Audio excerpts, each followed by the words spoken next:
Favorite fitness magazine or your favorite fashion feed on Instagram may be filled with body positive messages, but my next guest says don't be fooled. Body positivity is the latest buzz phrase grabbing headlines and going viral, but the message can be misleading.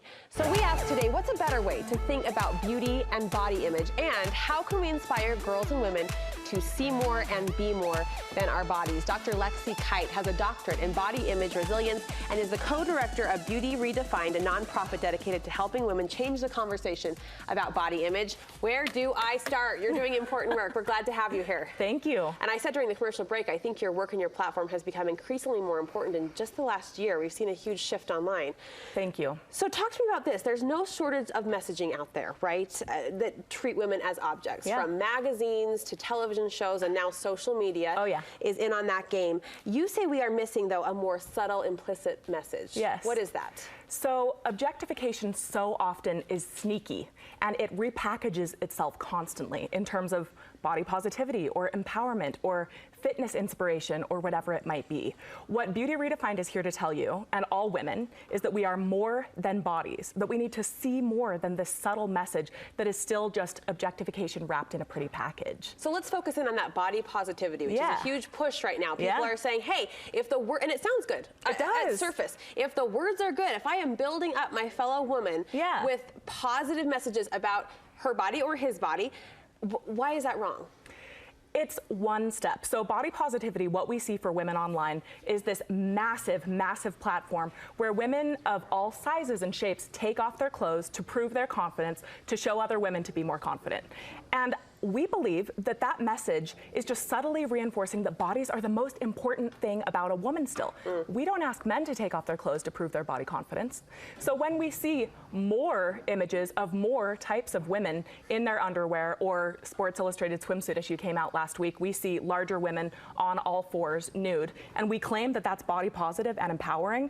We're here to call that out and say we can do better. Women are more than bodies. Objectification hurts us. It keeps us in this prison of our own bodies, where our confidence has to come from our bodies instead of who we are and what we can do. And we want to get out of that. You touched on fitness inspiration, and I want to just back away from the magazines for just a minute. I think we've all hopefully come in our minds to a place where we know that's Photoshopped, right? That's an image.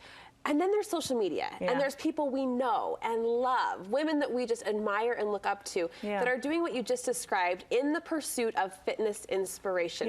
This gives me pause, Lexie. I don't quite know how to articulate why, other than it feels a little off. What are your thoughts on that? I can articulate that. We talk quite a bit about fitspiration at Beauty Redefined. That's this buzzword, fitspiration. So what you see is health being co-opted by beauty industries and by consumer culture that tells you health looks a certain way, that health is flat abs, it's being very thin, it's a round, firm behind. It's all of these new ideals that set us up as parts in need of fixing. But health isn't about what you look like on the outside, it's about what you can do. We have this mantra at Beauty Redefined: your body is an instrument, not an ornament. That is a game-changing statement. If you can look at all the messages you're seeing and critique them in terms of, is this telling me that my body is an instrument or an ornament? You can get somewhere so much better. Women that believe their bodies are instruments, are ornaments instead of instruments, get stuck in this place where they feel too self-conscious to go to the gym because they feel bloated, or they don't want to get sweaty and have people look at them. It keeps us, when we're stuck in this objectifying place, from actually performing health and fitness activities that serve us and serve us well. Let me ask you this. Let me play devil's advocate. What would you say to a woman who says, gosh, I like following these bloggers, these influencers, these women who provide fitspiration for me, because it does motivate me to hit the gym harder or to eat healthier? What would you say to that woman? Well, I'm not going to shame or blame you for what you're following or what your inspiration comes from. But what research tells us is that when you are viewing all these before and after, bikini body guide photos and things like this, what most girls and women experience is self-comparison that leads to shame. The more time you are spending online comparing your body to other fitspiration or otherwise, body-centric content, the more often you will feel lonely, self-conscious, be more stuck, fixated on your body as an ornament instead of an instrument, and then you get nowhere good. That holds us back from actual health and fitness and happiness. When you're stuck in this place of shame, then when you don't lose as much weight as you thought you would by doing this fitness regimen, or you don't have the body you thought you would with this diet, you feel shame. And so you stop, you binge eat, you stay home, and you hide from physical activities and events because you don't feel good about yourself.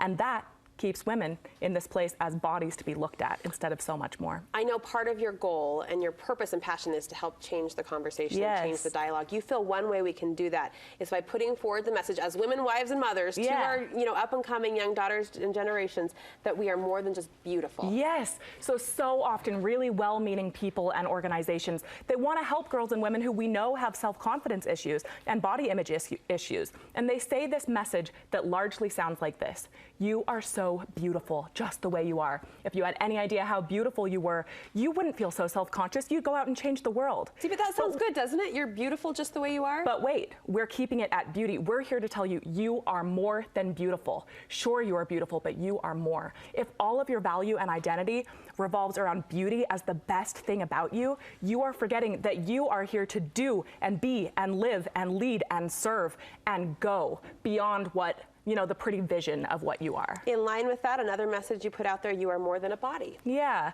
I think that if you take this phrase, women are more than bodies, and you put it as the lens of your life through everything you see, through all the messages, through the ways you talk to other women, you can become really cognizant to the things that are actually keeping you fixated on your body and other women's bodies as the most important thing about them. And it can help you kind of reframe conversations, talk to women about more than their bodies. In a lot of ways, we can take a cue from men in our lives. You don't see men on Instagram constantly saying things like, "Oh, you look so good, I'm so jealous," or "Oh, you're so handsome, where did you get that outfit?" But as women, we always talk about each other as bodies, and very rarely about anything else. We want you to up your game a little bit. Even if you give a looks-based compliment, go deeper. Talk about a character trait, a talent, an ability. Say, "I saw you playing soccer the other day. You are amazing. You need to teach me how to kick like that." I've got a firm 1 minute, so I hate to rush you on this last point because I know it's an important one, but quickly give us your views on flipping the script when it comes to modesty and the modesty conversation. Yeah, we talk a lot about dress codes here.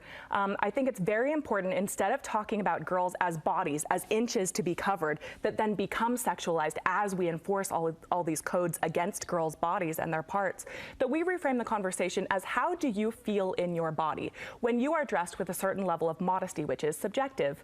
When girls and women are dressed like that, they can feel better. They can get past this place where they're fixated on, is everything in the right place? Are people looking at me? Do I feel good about this? It's how you feel, not just what you're wearing. It's how you feel, yeah.